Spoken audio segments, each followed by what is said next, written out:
Se eu não utilizar o billboard, vocês perceberam que a minha fibra ela é um cilindro. Quando eu mudei o meu billboard para trees e leaves, ela ficou como se fosse um plane. Porque o padrão de billboards para trees e para leaves usa esse plane. Mas se eu não utilizar nenhum billboard, eu posso também alterar de cilindro para esses strips, que seria como se fosse aqueles planes. Eu vou aumentar um pouco o espaçamento aqui. Aqui dá para ver melhor agora. Agora ele está com um padrão de como se fosse planes chatos, enquanto que os cilindros ele mostra uma fibra com um formato cilíndrico. Então, dependendo do que você vai fazer, uma grama, um pelo de um animal, uma pena de um pássaro, pode optar por mudar de strips para cilindros. Esses segmentos na verdade, quantas dobras a minha fibra vai ter. Porque a cada dobra, quanto mais dobras eu coloco aqui, mais pesado vai ficar meu render, porque ele vai precisar de mais detalhe. Se eu diminuir esse máximo segmento para 1, o meu fur ele não vai ter, as fibras não vão ter dobras nenhuma, ela vai ser uma coisa chata da raiz até o final. Aumentando esse número de dobras, aqui, por exemplo, agora eu estou com 2 dobras, ou seja, ele saiu da raiz, dobrou apenas uma vez. O padrão é 8, que já dá um bom resultado, mas eu posso aumentar esse número de dobras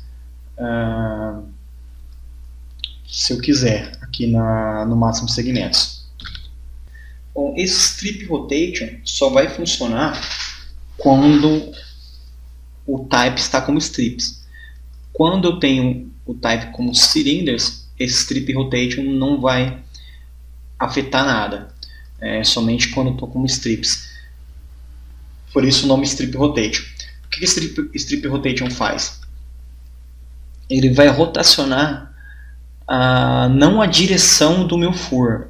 O meu fur vai continuar, por exemplo, aqui ele está caindo para baixo aqui, né? Ele vai continuar o bend dele, né? Ou seja, o caimento dele vai continuar aqui para baixo. Porém, a folha do meu strip vai rotacionar conforme a porcentagem que eu aplicar aqui. Agora, com 100%, a folha dele está, digamos que na horizontal, aqui em relação à minha visão. Eu aumentando essa porcentagem, ele vai girar. Agora aqui, nós conseguimos ver, por exemplo, nessa fibra aqui, que o root, ou seja, a raiz, foi rotacionada em 50%. Ele continua caindo para baixo, mas a raiz dele teve essa rotação. Com 100% no strip rotation, é equivalente a uma rotação de 180 graus. Aqui no nosso strip. Bom, essas opções aqui abaixo se referem à performance que o fur vai ser renderizado. Essa opção VL Frustum Cooling, que já vem habilitada por padrão, ele vai remover as fibras que ficaram fora do alcance da câmera. Ou seja, sem essa opção marcada, o Moda ainda vai processar as fibras que não estão no foco da câmera, utilizando mais memória e pesando mais no render. Com o VL Frustum Cooling habilitado, somente as fibras que estão no enquadramento da câmera são criadas, e o que economiza uma quantidade boa de memória e aumenta um pouco o tempo de render do FUR.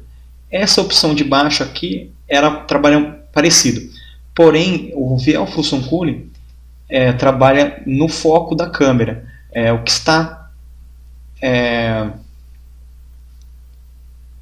o que não está no enquadramento da câmera não é renderizado.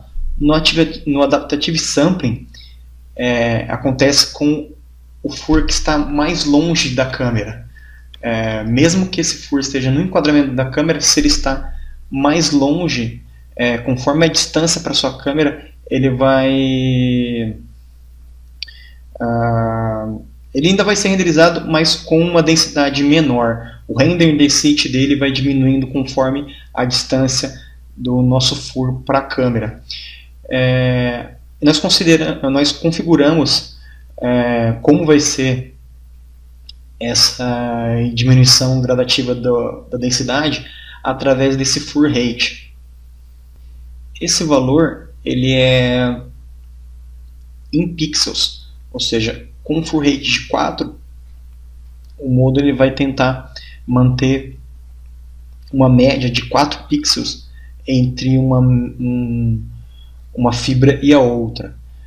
Essa opção de Automatic Fade vai evitar que, ao utilizar o Adaptative Sampling, as fibras apareçam de repente durante uma animação.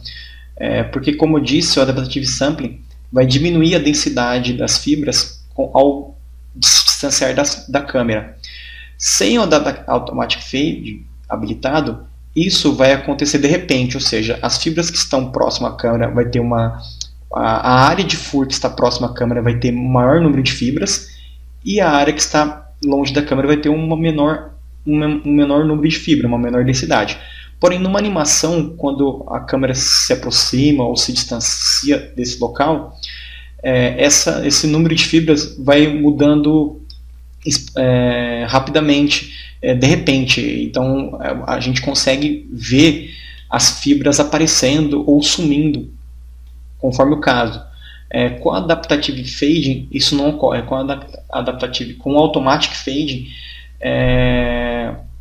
o aumento ou diminuição da densidade das fibras, estando mais próximo, mais longe da câmera, vai acontecer de uma maneira mais suave.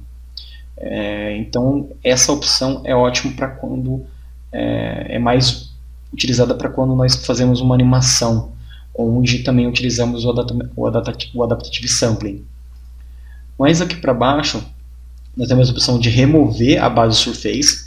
Aqui, como eu disse, a minha fibra ela está utilizando o material que foi aplicado na minha esfera, mas eu posso remover a superfície da esfera. Vai ficar um resultado parecido quando a gente colocou a textura da árvore, mas agora é proposital. Agora eu posso querer remover essa superfície.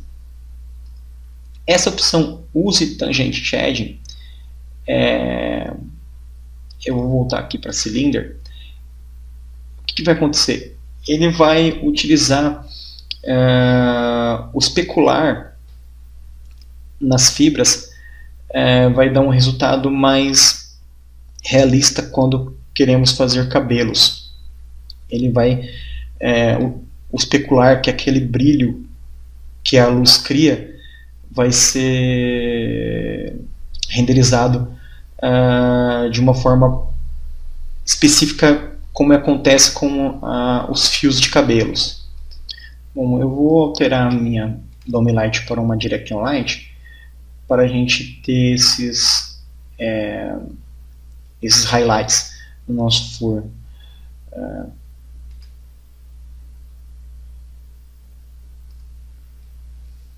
Deixa eu diminuir aqui o espaçamento para ficar um pouco mais parecido com o cabelo, e vou mudar um pouco a cor do meu especular aqui, um verde parecido com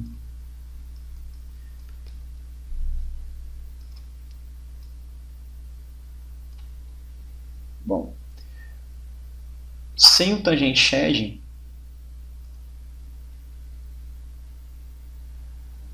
o resultado é esse. Com o Tangent Shading, nós temos esses highlights nas fibras.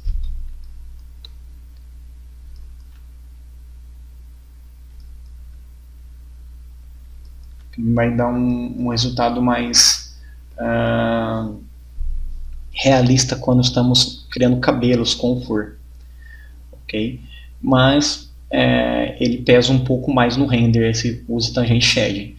Então, somente em caso de que estivermos criando cabelo, que tem a necessidade de ser extremamente realista, eu recomendo utilizar ele. Em caso de grama ou algum outro outra situação que estamos usando o fur, não é necessário usar esse Tangent Shading. E essa opção Use Radiance Cache acontece o seguinte: nas versões anteriores do Moodle, as versões mais antigas do Moodle, não existia essa opção. Antes o fur era renderizado com um motor de iluminação global que foi setado na propriedades de render. Se eu setei para utilizar o Radiance Cache, ele seria renderizado com o Radiance Cache. Se eu setei para usar o Monte Carlo, ele seria renderizado com o Monte Carlo. Porém, o Radiance Cache ele pesa muito para renderizar o fur. O Monte Carlo, com poucos rays, com poucos raios, ele tem um desempenho maior. Só que o Monte Carlo ele vai adicionar um pouco de granulado à cena. Só que no caso do fur isso não tem problema, porque o próprio fur ele já é um pouco granulado. Não é diferente de você renderizar uma parede branca, que aquele granulado vai ser totalmente visível, do que uma parte com fur. O pequeno granulado que o Monte Carlo adiciona não vai fazer muita diferença. Então, um truque que era bastante utilizado era jogar o material de fur para cima do base shader, adicionando um outro shader dentro do grupo do fur e mudar aqui o Indirect Illum Type para Monte Carlo, que eu já mostrei esse truque para vocês na aula que nós falamos sobre shader. Agora, por padrão, o fur já é renderizado com o Monte Carlo, não precisa mais fazer esse truque de jogar o fur para cima do base shader e mudar, adicionando um shader para ele, colocando como Monte Carlo. Mesmo que na minha propriedade de render eu esteja utilizando o Irradiance Caching, o fur ele vai ser renderizado com Monte Carlo. O resto da cena toda vai ser renderizado com o Irradiance Caching, que foi configurado ali na propriedade do render. Mas o fur vai ser renderizado com Monte Carlo. Se eu não quiser isso, eu posso marcar essa opção. Aí o meu fur vai ser renderizado também com Irradiance Caching. Mas vai pesar mais no render. Até aqui no preview dá para ver que está demorando mais para aparecer meu preview. Olha só. Demorando bem mais. Se eu desamarcar os Irradiance Caching, o preview aparece bem mais rápido, porque agora ele não está mais usando o Irradiance, mas sim o Monte Carlo, que é mais leve.